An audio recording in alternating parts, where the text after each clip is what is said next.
উপজেলা প্রশাসন কর্তৃক যে নির্ধারিত কার্যসূচি ছিল সেই কার্যসূচির মাঝখানে ডোমার ডিমডা নীলফামারী 1 আসনের মাননীয় সংসদ সদস্য জনাব মৌলানা আব্দুস সাত্তার মহোদয় উপস্থিত হয়েছিলেন এবং যথারীতি আমরা তার নাম ঘোষণা করেছি।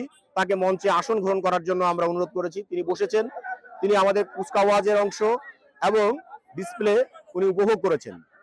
এর পর্যায়ে পুরস্কার বিতরণীর পর্যায়ে এসে কিছু দুষ্কৃতিকারী মহান স্বাধীনতা দিবসের অনুষ্ঠান ভণ্ডুল করার জন্য উত্তেজিত হয়ে আজে বাজে ভাষায় গালিগালাজ করে এবং বলতে থাকে যে এখানে প্রধান অতিথি হিসাবে এমপি মহোদয়ের নাম ঘোষণা করতে হবে, কিন্তু তার নাম প্রধান অতিথি হিসাবে স্ক্রিপ্টের মধ্যে ছিল না। এখানে শুধু সভাপতির নাম স্ক্রিপ্টের মধ্যে ছিল।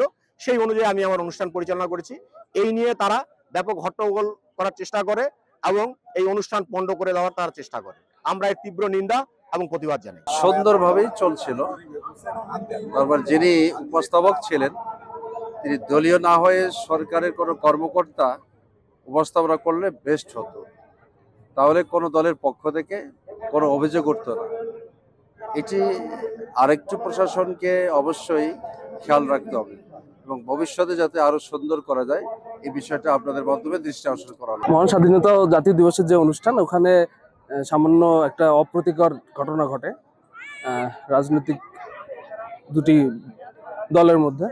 আমরা চেষ্টা করেছি যে এটা যাতে শিশুরা এখানে যেহেতু আছে তাদের কথা বিবেচনা করে কোনো ধরনের এসকালেশন না হয়, আইন শৃঙ্খলার অবনতি না হয়। আমরা দ্রুতই পরিস্থিতি নিয়ন্ত্রণে নিয়েছি। আশা করি এই জিনিসটা আর বাড়াবাড়ি হবে না।